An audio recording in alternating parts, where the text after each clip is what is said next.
ओम नमो भगवते वासुदेवाय। गरुड़ पुराण अध्याय 4। इस अध्याय में हम लोग आसन मृत्यु व्यक्ति के निर्मित किए जाने वाले प्रायश्चित 10 दान आदि विविध कर्म, मृत्यु के बाद किए जाने वाले कर्म, सट पिंड दान, दाह संस्कार से पूर्व किए जाने वाले कर्म, दाह संस्कार के बाद अस्थि संचयन आदि कर्म तथा गृह प्रवेश के समय कर्म, लू मृत्यु की गति, नारायण बलि का विधान, पुत्तल दाह विधि तथा पंचक मृत्यु के कृत्य सुनेंगे। श्री कृष्ण ने कहा, हे गरुड़, जान में या अनजान में मनुष्य जो भी पाप करता है, जान में या अनजान में जो भी मनुष्य पाप करते हैं, उन पापों की शुद्धि के लिए उन्हें प्रायश्चित करना पड़ता है। जो विद्वान है वह पहले पवित्र करने वाले भस्म आदि 10 स्नान करे और पापों के प्रायश्चित के रूप में शास्त्रोक्त कच्छ आदि व्रत तथा तत्प्रतिनिधिभूत गोदान आदि क्रिया करे। यदि मनुष्य उनमें अक्षमता के कारण सफल न हो रहा हो तो आधा ही सही, यदि आधा भी न हो तो उसका ही आधा सही, और नहीं तो उस आधे का भी आधा, उसे कुछ न कुछ प्रायश्चित अवश्य करना चाहिए। तत्पश्चात यथा सामर्थ्य 10 प्रकार के दान देने का विधान है, उसको सुनो। गो, भूमि, तिल, हिरण्य, घृत, वस्त्र, धान्य, गुड़, रजत और लवण, ये 10 दान हैं। यम द्वार पर पहुँचने के लिए जो मार्ग बताए गए हैं वे अत्यंत दुर्गंधदायक मवाद आदि तथा रक्त आदि से परिव्याप्त हैं। अतः उस मार्ग में स्थित वैतरणी नदी को पार करने के लिए वैतरणी गो का दान करना चाहिए। जो गो सर्वांग में काली हो, जिसके स्तन भी काले हो, उसे वैतरणी गो माना गया है। तिल, लोहा, स्वर्ण, कपास, लवण, सप्तधान्य, भूमि और गो, ये पाप से शुद्धि के लिए पवित्रता में एक से बढ़कर एक हैं। इन 8 दानों को महादान कहा गया है। इनका दान उत्तम प्रकृति वाले ब्राह्मण को ही देना चाहिए। तिला, लोहम, हिरण्यम च, कपाशम, लवणम तथा सप्तधान्यम क्षितिगार्वम एकेकम पावनम स्मृतम। ओम नमो भगवते वासुदेवाय। एतान्यष्टो महादानान्युत्तमाय द्विजातये। अब पददान का वर्णन सुनो। छत्र, जूता, वस्त्र, अंगूठी, कमंडलो, आसन, पात्र और भोज्य पदार्थ, ये 8 प्रकार के पद हैं। तिल पात्र, घृत पात्र, शैया, उपस्कर तथा और भी जो कुछ अपने को इष्ट हो वह सब देना चाहिए। अश्व, रथ, भैंस, भोजन, वस्त्र का दान ब्राह्मणों को करना चाहिए। अन्य दान भी अपनी शक्ति के अनुसार देना चाहिए। हे पक्षीराज, इस पृथ्वी पर जिसने पाप का प्रायश्चित कर लिया है वह 10 प्रकार के दान भी दे चुका है, वैतरणी गो एवं अष्ट दान कर चुका है। तिल से भरा पूर्ण पात्र, घी से भरा हुआ पात्र, संज्ञादान और विधिवत पद दान करता है तो वह नरक रूपी गर्भ में नहीं जाता, अर्थात उसका पूर्ण जन्म नहीं होता। प्रायश्चितम कृतं येन 10 दान्यपीशितो दानं गो वेतरण्यास्र दानान्यष्टो तथापि वा। तिल पात्रम, सर्पिः पात्रम, शय्यादानं तथैव च पददानं च विधिविन्यासो निर्यगभङ्गः। पंडित लोग स्वतंत्र रूप से भी लवण दान करने की इच्छा रखते हैं, क्योंकि यह लवण रस विष्णु के शरीर से उत्पन्न हुआ है। इस पृथ्वी पर मरणासन प्राणी के प्राण जब निकल रहे हो तो उस समय लवण रस का दान उसके हाथ से दिलवाना चाहिए, क्योंकि यह दान उसके लिए स्वर्गलोक के द्वार खोल देता है। मनुष्य स्वयं जो कुछ दान देता है, परलोक में वह सब उसे प्राप्त होता है, यहाँ उसके आगे रखा हुआ मिलता है। हे पक्षिन, उसने यथाविधि अपने पापों का प्रायश्चित कर लिया है। जिसने यथाविधि अपने पापों का प्रायश्चित कर लिया है, वही पुरुष है। वही अपने पापों को भस्मसात करके स्वर्गलोक में सुखपूर्वक निवास करता है।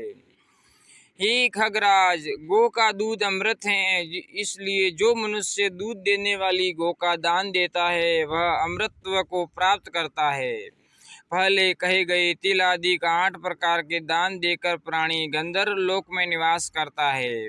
यमलोक का मार्ग अत्यधिक भीषण ताप से युक्त है, अतः छत्र दान करना चाहिए। छत्र दान करने से मार्ग में सुख प्रदान करने वाली छाया प्राप्त होती हैं। जो मनुष्य इस जन्म में पादुकाओं का दान देता है, वह 80 पत्र वन के मार्ग को घोड़े पर सवार होकर सुखपूर्वक पार जाता है। भोजन और आसन का दान देने से प्राणी को परलोक गमन के मार्ग में सुख का उपभोग प्राप्त होता है। जल से परिपूर्ण कमंडलों का दान देने वाला पुरुष सुखपूर्वक परलोक गमन करता है। यमराज के दूत महाक्रोधी और महाभयंकर हैं। काले एवं पीले वर्ण वाले उन दूतों को देखने मात्र से भय लगने लगता है। उदारता पूर्वक वस्त्र आभूषण आदि का दान करने से वे यमदूत प्राणी को कष्ट नहीं देते हैं। तिल से भरे हुए पात्र का जो दान ब्राह्मण को दिया जाता है, वह मनुष्य के मन, वाणी और शरीर के द्वारा किए गए त्रिविध पापों का विनाश कर देता है। मनुष्य गर्त पात्र का दान करने से रुद्र लोक प्राप्त करता है। ब्राह्मण को सभी साधनों से युक्त संज्ञा का दान करके मनुष्य स्वर्ग लोक में नाना प्रकार की अप्सराओं से युक्त विमान में चढ़कर 60,000 वर्ष तक अमरावती में क्रीड़ा करके इंद्रलोक के बाद गिरकर पुनः इस पृथ्वी लोक में आकर राजा का पद प्राप्त करता है। जो मनुष्य काठी आदि उपकरणों से सजे धजे दोष रहित जवान घोड़े का दान ब्राह्मण को देता है, उसको स्वर्गलोक की प्राप्ति होती है। हे खगेश, दान में दिए गए इस घोड़े के शरीर में जितने रोम होते हैं, उतने वर्ष काल तक स्वर्गलोक के लोकों का भोग दानदाता को प्राप्त होता है। प्राणी ब्राह्मण को सभी उपकरणों से युक्त 4 घोड़े वाले रथ का दान देकर के राजसूय यज्ञ का फल प्राप्त करता है। यदि कोई व्यक्ति सुपात्र ब्राह्मण को दुग्धवती नवीन मेघ के समान वर्ण वाली सुंदर जगन प्रदेश से युक्त और मनमोहक तिल से समन्वित भैंस का दान देता है, तो वह परलोक में जाकर अभ्युदय को प्राप्त करता है, इसमें कोई संदेह नहीं है। ताल पत्र से बने हुए पंखे का दान करने से मनुष्य को परलोक गमन के मार्ग में वायु का सुख प्राप्त होता है। वस्त्र दान करने से व्यक्ति परलोक में शोभा संपन्न शरीर और उस लोक के वैभव से संपन्न हो जाता है। जो प्राणी ब्राह्मण को रस, अन्न तथा अन्य सामग्रियों से युक्त घर का दान देता है, उसके वंश का कभी विनाश नहीं होता है और वह स्वयं स्वर्ग का सुख प्राप्त करता है। हे खगेंद्र, इन बताए गए सभी प्रकार के दानों में प्राणी की श्रद्धा तथा अश्रद्धा से आई हुई दान की अधिकता और कमी के कारण उसके फल में श्रेष्ठता और लघुता आती है। इस लोक में जिस व्यक्ति ने जल एवं रस का दान किया है, वह आपद काल में आह्लाद का अनुभव करता है। जिस मनुष्य ने श्रद्धापूर्वक इस संसार में अन्न दान दिया है, वह परलोक में अन्न भक्षण के बिना भी वही तृप्ति प्राप्त करता है जो उत्तमोत्तम अन्न के भक्षण से प्राप्त होती है।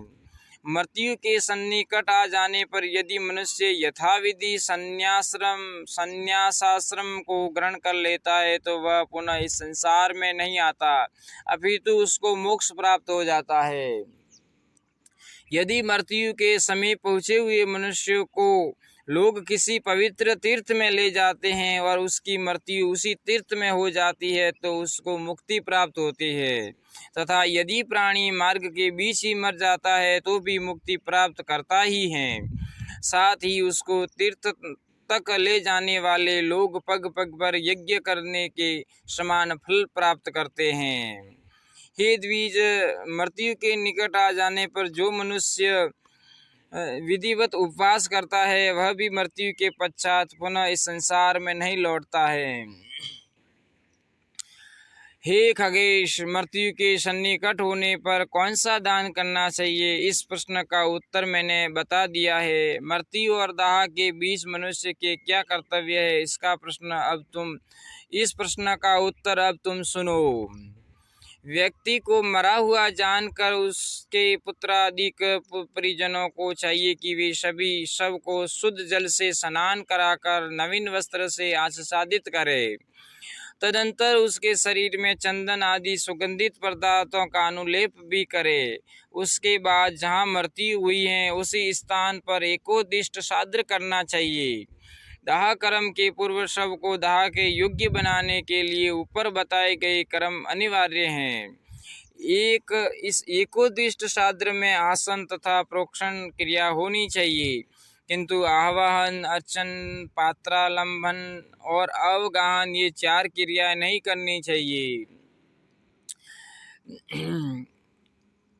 उस समय पिंडदान अनिवार्य है। अन्नदान का संकल्प भी हो सकता है। रेखाकरण, प्रत्यवनेजन नहीं होता और दिए गए पदार्थ के अक्षय की कामना करनी चाहिए। अक्षयोदक दान देना चाहिए। अश्वधावाचन, आशीर्वाद और तिलक ये 3 नहीं होने चाहिए। उड़द से परिपूर्ण घट और लोहे की दक्षिणा ब्राह्मण को प्रदान करने का विधान है। तत्पश्चात पिंड हिलाना चाहिए, किंतु उस समय आच्छादन, विसर्जन एवं स्वस्ति वाचन ये 3 वर्जित हैं। हे खगेश, मरण स्थान, द्वार, सत्वर, विश्राम स्थान, काष्ठ चयन और अस्थि संचयन ये 6 पिंडदान के स्थान हैं। प्राणी की मृत्यु जिस स्थान पर होती है वहां पर दिए जाने वाले पिंड का नाम शव है। उससे भूमि देवता की तुष्टि होती है। द्वार पर जो पिंड दिया जाता है उसे पांथ नामक पिंड कहते हैं। इस कर्म को करने से वास्तु देवता को प्रसन्नता प्राप्त होती है। सत्वर अर्थात चौराहे पर खेचर नामक पिंड का दान करने पर भूत आदि गगनचारी देवता गण प्रसन्न होते हैं। सबके विश्राम भूमि में भूत संगक पिंड का दान करने से 10 दिशाओं को संतुष्टि प्राप्त होती है। चिता में साधक नाम का, अस्थि संचयन में प्रेत संज्ञक पिंड दिया जाता है। शव यात्रा के समय पुत्रादिक परिजन तिल, कुश, घृत और ईंधन लेकर यम गाथा अथवा वेद के यम सूक्त का पाठ करते हुए शमशान भूमि की ओर जाते हैं। प्रतिदिन गो, अश्व, पुरुष और बैल आदि चराचर प्राणियों को अपनी ओर खींचते हुए यम संतुष्ट नहीं होते हैं। जिस प्रकार की मद पीने वाला संतुष्ट नहीं होता है। ओम अपैतेति इस यम सूक्त का अथवा यम गाथा का पाठ शव यात्रा के मार्ग पर करना चाहिए। सभी बंधु बांधवों को दक्षिण दिशा में स्थित शमशान की वन भूमि में शव को ले जाना चाहिए। हे पक्षीन, पूर्वोक्त विधि से मार्ग में 2 श्राद्ध करना चाहिए। उसके बाद शमशान भूमि में पहुंचकर धीरे से शव को पृथ्वी पर उतारते हुए दक्षिण दिशा की ओर सिर स्थापित कर चिता भूमि में पूर्वोक्त विधि के अनुसार श्राद्ध करना चाहिए। शवदाह की क्रिया के लिए पुत्रादिक परिजनों को स्वयं तरण, काष्ठ, तिल और घृत आदि ले जाना चाहिए। शूद्रों के द्वारा शमशान में पहुंचाई गई वस्तुओं से वहां किया गया संपूर्ण कर्म निष्फल हो जाता है। शूद्रों के द्वारा शमशान में पहुंचाई गई वस्तुओं से वहां किया गया संपूर्ण कर्म निष्फल हो जाता है। वहां पर सभी कर्म अपसव्य और दक्षिणाभिमुख होकर करना चाहिए।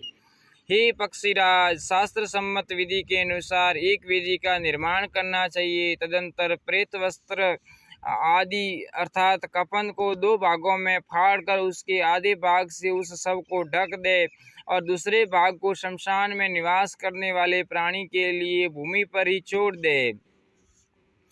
उसके बाद पूर्वोक्त विधि के अनुसार मरे हुए व्यक्ति के हाथ में पिंडदान करे। तदंतर शव के संपूर्ण शरीर में घृत का लेप करना चाहिए। हे खगेश, प्राणी की मृत्यु और दाह संस्कार के बीच पिंडदान की जो विधि है, अब उसे सुनो। पहले बताए गए मृत स्थान, द्वार, चौराहे, विश्राम स्थान तथा काष्ठ संचयन स्थान में प्रदत्त 5 पिंडों का दान करने से शव में की आहुति अग्निदाह की योग्यता आ जाती है, अथवा किसी प्रकार के प्रतिबंध के कारण उपयुक्त पिंड नहीं दिए गए तो शव राक्षसों के भक्षण योग्य हो जाता है। अतः स्वच्छ भूमि पर बनी हुई वेदी को भली भांति मार्जन उपलेपन के द्वारा शुद्ध कर उसके ऊपर यथाविधि अग्नि को स्थापित करना चाहिए।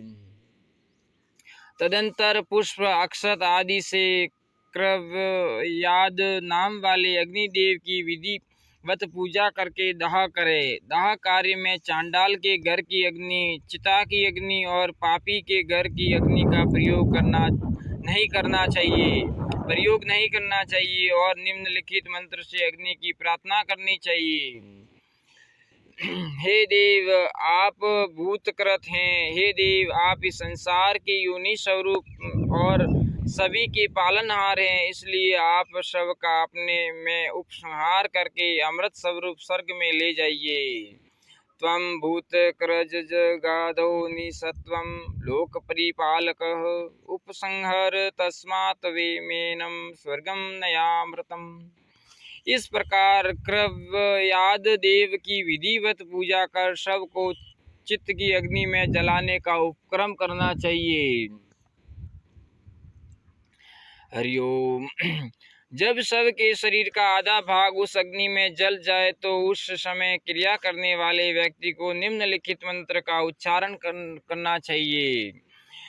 हे अग्निदेव, आप इसी से उत्पन्न हुए हैं और यह शरीर ही पुनः आपसे उत्पन्न हो। अमुक नाम वाला यह प्राणी स्वर्गलोक को प्राप्त करे, ऐसा कहकर तिल मिश्रित आज्याहुति चिता में जल रहे शव के ऊपर छोड़े।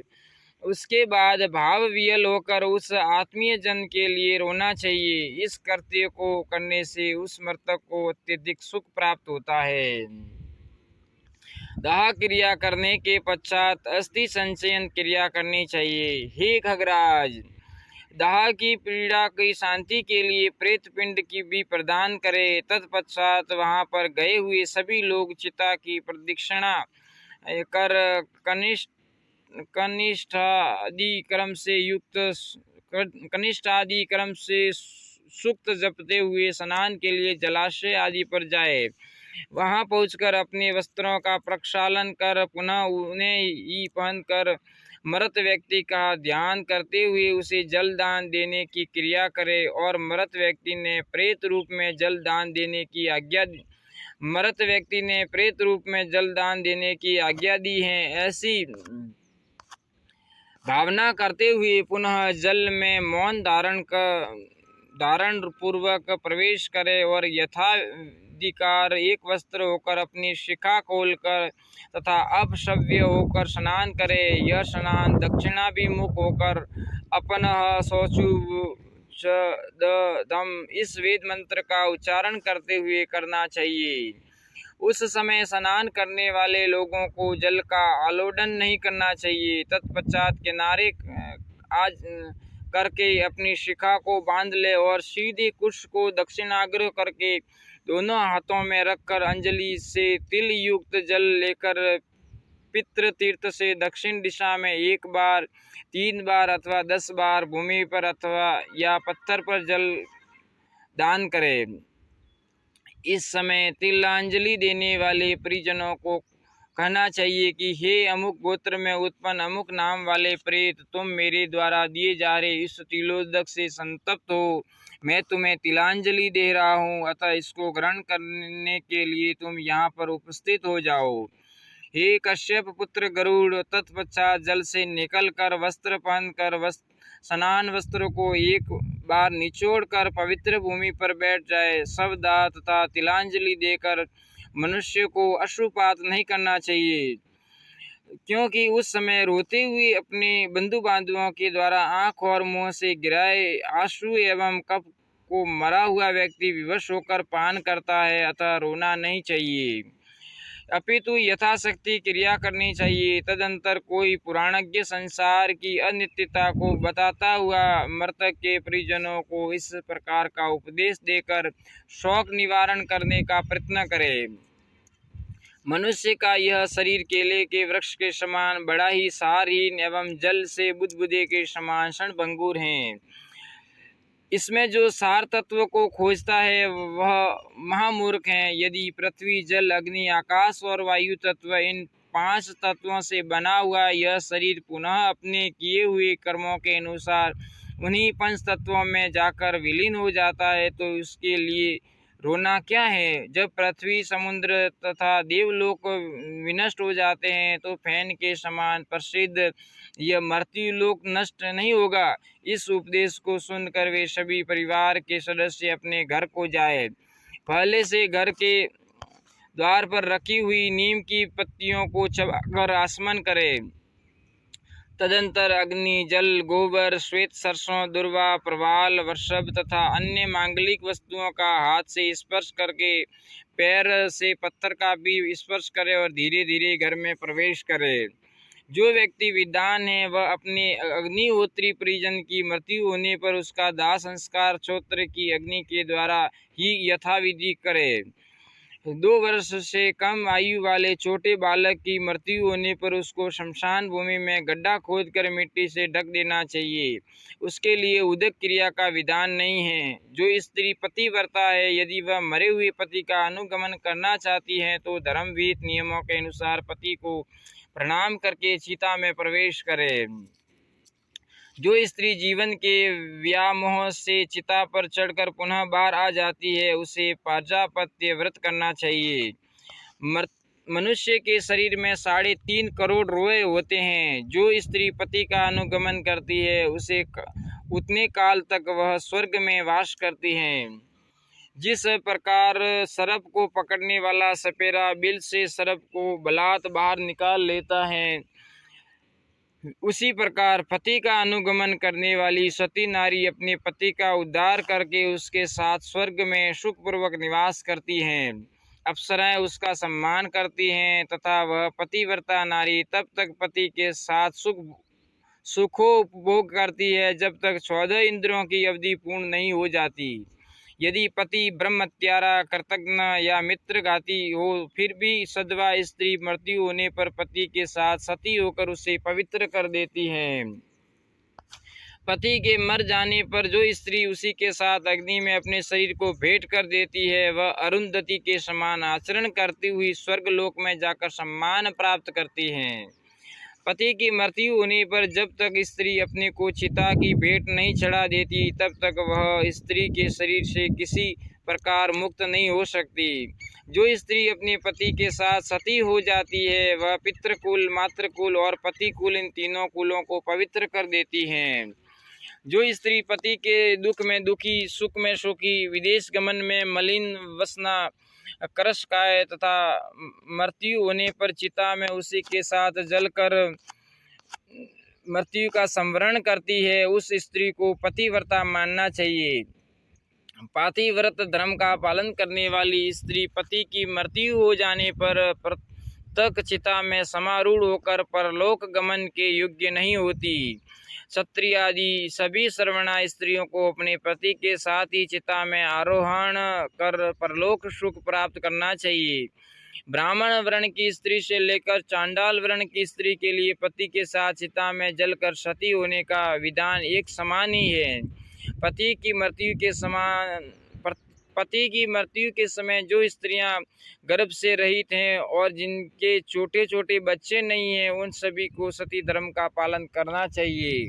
हे बक्षिण, मनुष्य के दाह संस्कार की जो विधि है उसको सामान्य रूप से मैंने तुम्हें बता दिया। अब और क्या सुनना चाहते हो? इस पर गरुड़ ने कहा, हे संसार के स्वामिन, यदि प्रवास काल में पति की मृत्यु हो जाती है और उसकी अस्थियां भी स्त्री को प्राप्त नहीं होती, तो उसका दाह किस प्रकार से करना चाहिए, यह बताने की कृपा करें। श्री कृष्ण ने कहा, हे गरुड़, यदि प्रवासी पति की अस्थियां नहीं प्राप्त होती हैं तो मैं उसकी भी सद्गति का विधान तुम्हें सुनाता हूँ। उस परम गोपनीय तत्व को तुम सुनो जो प्राणी भूख से पीड़ित होने के कारण मृत्यु को प्राप्त होते हैं, जो व्याघ्रादि हिंसक प्राणियों के द्वारा मारे जाते हैं, जिनकी मृत्यु गले में फांसी का फंदा लगाने से हो जाती है, शरीर की क्षीणता के कारण जिनकी मृत्यु होती है, जो हाथी के द्वारा मारे जाते हैं, जो विष, अग्नि, बैल और ब्राह्मण शाप से मृत्यु को प्राप्त होते हैं, जिनकी मृत्यु हैजा से होती है, जो आत्मघाती हैं, जो गिरकर या रस्सी आदि के द्वारा किए गए बंधन अथवा जल में डूबने से मर जाते हैं, उसकी स्थिति को तुम सुनो।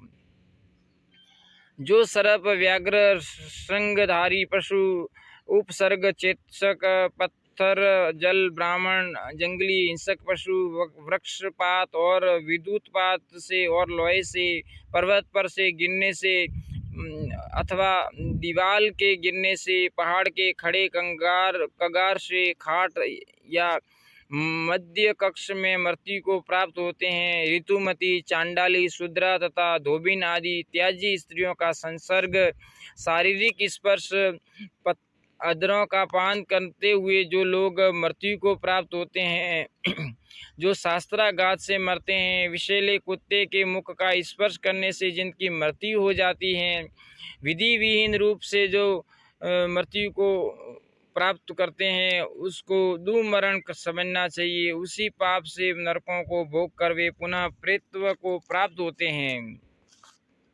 ऐसे व्यक्ति का दाह, उदक क्रिया और मरण निर्मित अन्य कृत्य अथवा अर्धवदेही कर्म नहीं करना चाहिए। इस प्रकार से अपमृत्यु होने पर पिंडदान का कर्म भी वर्जित है।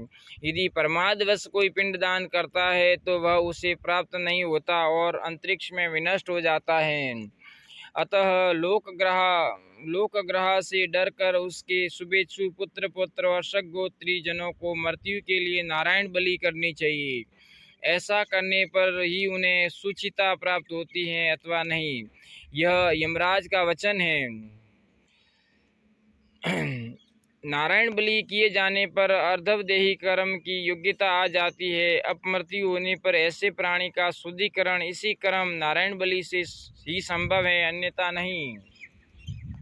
नारायण बलि सम्यक रूप से तीर्थ में करना चाहिए। ब्राह्मणों के द्वारा भगवान कृष्ण के समक्ष नारायण बलि कराने से मनुष्य पवित्र हो जाता है। पुराण वेद के ज्ञाता ब्राह्मण सबसे पहले तर्पण करे। सभी प्रकार की औषधियों और अक्षत को जल में मिलाकर पुरुष सूक्त या वैष्णव सूक्त का उच्चारण करते हुए विष्णु के उद्देश्य से संपन्न करना चाहिए। उसके बाद दक्षिणाभिमुख होकर प्रेत और विष्णु का इस प्रकार सिमरण करे। अनादि निधनो देवः शंख चक्र गदाधरः अक्षय पुंडरीकाक्ष प्रेत मोक्ष प्रदो भव। हे देव, आप अनादि, अजर और अमर हैं। हे देव, आप शंख चक्र एवं गदा से सुशोभित विष्णु हैं। आप कभी न विनष्ट होने वाले परमात्मा हैं। हे पुंडरीकाक्ष, आप इस प्रेत को मोक्ष प्रदान करने की कृपा करें। वीतराग, विमत्सर, जितेंद्रिय, सुचिस्मान और धर्म तत्पर होकर वहीं पर भक्ति पूर्वक एकादश साद्र करे। उसके बाद वह सावधान नमन से विधिवत जल, अक्षत, यव, गेहूं और कगनी का दान दे। उस समय शुभ भविष्याहन, सुंदर बनी हुई सोने की अंगूठी, सत्र और पगड़ी का दान देना चाहिए। इन वस्तुओं के अतिरिक्त दूध मधु से समन्वित सभी प्रकार के अन्न देना चाहिए। वस्त्र और पादुका समन्वित 8 प्रकार का पददान शुभ पात्रों को समभाव से दिया जाना चाहिए। पिंडदान करने के बाद मंत्रोच्चारण सहित गंध, पुष्प और अक्षत से पूजा करे। तत्पश्चात ब्राह्मणों को सम्मान सहित दान दे। शंख, खड्ग अथवा ताम्र पात्र में पृथक पृथक तर्पण करना चाहिए। उसके बाद ध्यान धारणा से संयुक्त होकर दोनों घुटनों के बल पृथ्वी पर अवस्थित होकर मंत्रोच्चारण पूर्वक उदिष्ट देवों के लिए पृथक पृथक अर्घ्य प्रदान करें। पंचरत्न से युक्त पृथक पृथक 5 कुंभों में ब्रह्मा, विष्णु, रुद्र, यम और प्रेत इन पांचों को स्थापित करना चाहिए। इसके अतिरिक्त वस्त्र, यज्ञोपवीत, मूंग और पददान पृथक पृथक स्थापित करें। यथाविधि उन देवों के लिए 5 सादर करना चाहिए। शंख या ताम्र पात्र न मिलने पर मरणमय पात्र में सर्वौषधि से युक्त तिलोदक लेकर प्रत्येक पिंड पर पृथक पृथक जल धारा देनी चाहिए। तिल से पूर्ण ताम्रपात्र दक्षिणा और स्वर्ण से युक्त तथा पददान मुख्य ब्राह्मणों को देना चाहिए। यम के निर्मित दक्षिण सहित तिल और लोहे का दान देना चाहिए। विष्णु देव के लिए यथाशक्ति विधि पूर्वक बलि प्रदान करने पर मृतक व्यक्ति का नरक लोक से उद्धार हो जाता है, इसमें तनिक भी संदेह नहीं है। जो व्यक्ति सर्पदंश से मर जाता है उसके विषय में विशेष बात मुझसे सुनो। एक बार सोने की नाग प्रतिमा बनवाकर गो के सहित विधिवत उसका दान ब्राह्मण को कर देना चाहिए। ऐसा करके पुत्र अपने पिता के ऋण से मुक्त हो जाता है।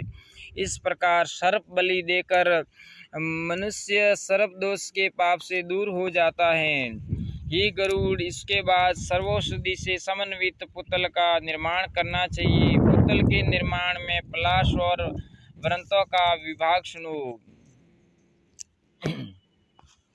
काले मृग का शर्म बिछाकर उसके ऊपर कुश से निर्मित एक पुरुष की आकृति बनानी चाहिए। 360 वृंतों से मनुष्य की अस्थियों का निर्माण होता है। उन वृंतों का विन्यास इन अंगों में अलग पृथक पृथक रूप से करना चाहिए। 40 वृंत शिरोभाग, 10 वृंत ग्रीवा, 20 वृंत वृक्ष स्थल, 20 वृंत उदर, 100 वृंत दोनों बाहु, 20 वृंत कटी, 100 वृंत दोनों उरु, 30 वृंत दोनों जंगा प्रदेश, 4 वृंत पोजीशन, 6 वृंत दोनों अंडकोश और 10 वृंत पैर की अंगुली भाग में स्थापित करने का विधान है।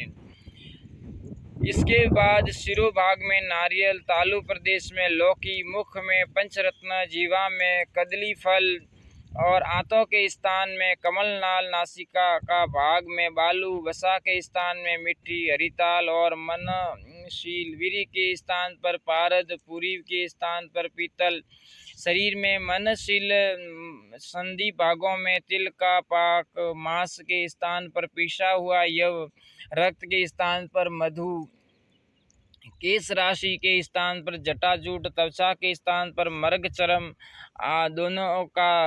दोनों कान के स्थान पर तालपत्र, दोनों स्तनों के स्थान पर गुंजा फल, नासिका भाग में शतपत्र, नाभि मंडल में कमल, दोनों अंडकोशों के स्थान पर बैंगन, लिंग भाग में बढ़िया सुंदर गाजर, नाभि में घी, कोपिन के स्थान पर त्रिपु और लहा, स्तनों में मोती, ललाट पर कुमकुम का लेप, कपूर और अगरू धूप, सुगंधित माला का अलंकरण, पहनने के लिए हृदय में पटसूत्र का विन्यास करना चाहिए।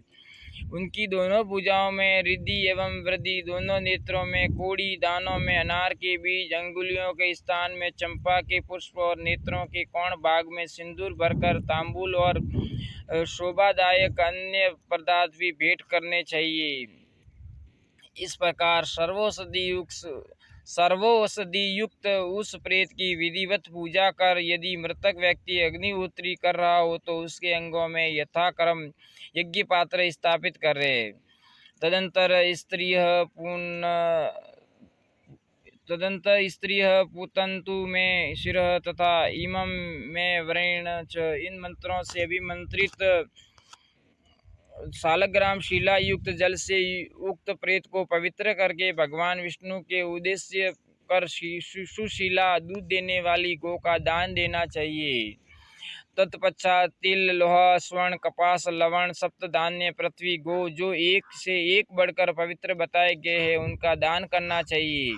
उसके बाद तिल पात्र तथा पददान भी करना चाहिए। तदंतर प्रेत की मुक्ति के लिए वैष्णव साधर करे। उसके बाद साधर करता हृदय में भगवान विष्णु का ध्यान करके प्रेत मोक्ष का कार्य संपन्न करे। उक्त विधि से बताए गए पुतल का विधि पूर्वक दाह करना चाहिए। तत्पश्चात उसकी शुद्धि के लिए पुत्रादि संस्कर्ता प्रायश्चित करे, जिसमें 3, 6, 12 तथा 15 कच्छ व्रत करने का विधान है। प्रायश्चित क्रम में समर्थ होने पर गाय शूण आदि का दान अथवा तत्प्रतिनिधिभूत द्रव्य का दान करना चाहिए। विधान को इस प्रकार अपनी शुद्धि करनी चाहिए। अशुद्ध दाता के द्वारा अशुद्ध को उद्देश्य करके जो कुछ साद्र तथा दान आदि क्रिया किया जाता है वह सब कुछ अंतरिक्ष में ही विनष्ट हो जाता है। अतः विधिवत शुद्ध होकर मनुष्य को दाहादि और दवदेही कर्म करना चाहिए। हे गरुड़, जो प्राणी बिना प्रायश्चित किए ही दाहादि कर्म ज्ञान पूर्वक या अज्ञान पूर्वक करता है, वह वहन, अग्निदान, जलदान, स्नान, स्पर्श, रज्जु छेदन तथा अशुपात करके तप्त कच्छ व्रत से शुद्ध होता है। जो सब को ले जाता है अथवा दाह संस्कार करता है, वह कठोदक क्रिया करके कच्छ शांतपन व्रत करे। छोटे दोष को दूर करने के लिए छोटा और बड़े दोष को दूर करने के लिए बड़ा प्रायश्चित करना चाहिए। गरुड़ ने कहा, हे प्रभु, कच्छ, तप्त कच्छ तथा शांतपन, ये जो 3 अपराचित व्रत आपने बताए हैं, इन तीनों के लक्षणों को भी मुझे बताने की कृपा करें। भगवान श्री कृष्ण ने कहा, हे गरुड़, 3 दिन प्रातः काल, 3 दिन सायंकाल, 3 दिन अयाचित हविष्यान का आहार और 3 दिन का उपवास क्रमशः जिस व्रत में किया जाता है वह कच्छ व्रत कहलाता है। जिस व्रत में क्रमशः एक दिन गरम, दूसरे दिन घी गरम, दूसरे दिन गरम घी, तीसरे दिन गरम जल, एक दिन गरम दूध, दूसरे दिन गरम घी, तीसरे दिन गरम जल पान कर चौथे दिन एक रात्रि का उपवास किया जाता है, उसका नाम तप्त कच्छ व्रत है। जब गोमूत्र, गोमय, गोदधि, गोदुग्ध और कुशोदक, इन 5 पदार्थों को क्रमशः एक दिन पान करके पुनः कच्छ व्रत का उपवास किया जाता है, उसको शांतपन व्रत कहा जाता है। हे पक्षी, इन पापी व्यक्ति के मरने पर कौन सी क्रिया करनी चाहिए यह मैंने तुम्हें बता दिया। पुतल दाह में पुतल के हृदय पर रखा हुआ जलता हुआ दीपक जब बुझ जाए तो उस समय उसकी मृत्यु समझनी चाहिए। तदंतर अग्निदाह करे और 3 दिन का सूतक करे, दशा और गत पिंड करना चाहिए। इस विधि का सम्यक पालन करने से प्रेत मुक्ति प्राप्त करता है। यदि किसी के मरण का भ्रम होने से उसकी प्रतिकृति का दाह संस्कार हो जाए और वह मनुष्य उसके बाद आ जाए तो उसे ले जाकर घृतकुंड में स्नान कराना चाहिए। तदंतर जात कर्मादि संस्कार पुनः किए जाए। ऐसे पुरुष को अपनी विवाहिता पत्नी से विधिवत पुनः विवाह कर लेना चाहिए। हे खगेश, यदि विदेश में गए किसी व्यक्ति को 15 अथवा 12 वर्ष बीत गए हो और उसका इस अवधि के बीच कोई समाचार नहीं प्राप्त होता है तो उसकी प्रतिकृति बनाकर उसका दाह संस्कार कर डालना चाहिए। हे गरुड़, रजस्वला और सूतिका स्त्री के मरने पर कौन सा विशेष कर्म करना धर्म सम्मत है, अब उसको तुम सुनो। सूतिका स्त्री की मृत्यु होने पर याज्ञिकजन कुंभ में जल और पंचगव्य लाकर पुण्य जनित मंत्रों से अभिमंत्रित करके उससे स्वयं को शुद्ध करे। इसके बाद 100 सूप जल से विधि पूर्वक शव को स्नान करा के पुनः उसको पंचगव्य से स्नान कराए। फिर कपड़े से बनाई गई आकृति के साथ यथाविधि जल देना चाहिए। पंचक काल में मृत्यु होने पर दाह संस्कार विधि क्या है उसको मैं कहता हूँ, तुम सुनो। हे खगेश, मास के प्रारंभ में घनिष्ठा नक्षत्र के अर्ध भाग से लेकर रेवती नक्षत्र तक पंचक काल होता है। इसको सदैव दोषपूर्ण एवं अशुभ मानना चाहिए। इस काल में मरे हुए व्यक्ति का दाह संस्कार करना उचित नहीं है। यह काल सभी प्राणियों में दुख उत्पन्न करने वाला है। ऐसे दिनों में मृत्यु को प्राप्त होने वाले लोगों को जल तक नहीं देना चाहिए। क्योंकि ऐसा करने से सर्वदा अशुभ होता है। अतः पंचक काल के समाप्त होने पर ही मृतक के सभी कर्म करने चाहिए, अन्यथा पुत्र और सगोत्र के लिए कष्ट ही होता है। इन नक्षत्रों में मृतक का दाह संस्कार करने पर घर में किसी न किसी प्रकार की हानि होती है। हे गरुड़, इन नक्षत्रों के मध्य में मनुष्यों का दाह संस्कार आहुति प्रदान करके विधि पूर्वक किया जा सकता है। सुयोग्य ब्राह्मणों को वैदिक मंत्रों के द्वारा विधि पूर्वक उसका संस्कार करना चाहिए। अतः सब स्थान के समीप में कुछ से 4 पुतलक बनाकर नक्षत्र मंत्रों से उसको अभिमंत्रित करके रख दे। तदंतर उन्हीं पुतलकों के साथ मृतक का दाह संस्कार करे। अस्वर्ष के समाप्त हो जाने पर मृतक के पुत्रों द्वारा शांति एवं पौष्टिक कर्म भी करना चाहिए। जो मनुष्य इन पंचक नक्षत्रों में मर जाता है उसको सद्गति की प्राप्ति नहीं होती। एते मृतक के पुत्रों को उसके कल्याण हेतु तिल, गो, श्रवण और घी का दान देना चाहिए। समस्त विघ्नों का विनाश करने के लिए ब्राह्मणों को भोजन, पादुका, छत्र, सुवर्ण मुद्रा तथा वस्त्र देना चाहिए। यह दान मृतक के समस्त पापों का विनाशक है और ब्राह्मणों को दक्षिणा देनी चाहिए, इससे समस्त पापों का विनाश हो जाता है। अगर भक्तों आपको यह वीडियो पसंद आया हो तो इस वीडियो को लाइक करना और इस चैनल को सब्सक्राइब करना, ताकि ऐसे ही धर्म से संबंधित जानकारी आपको मिलती रहे।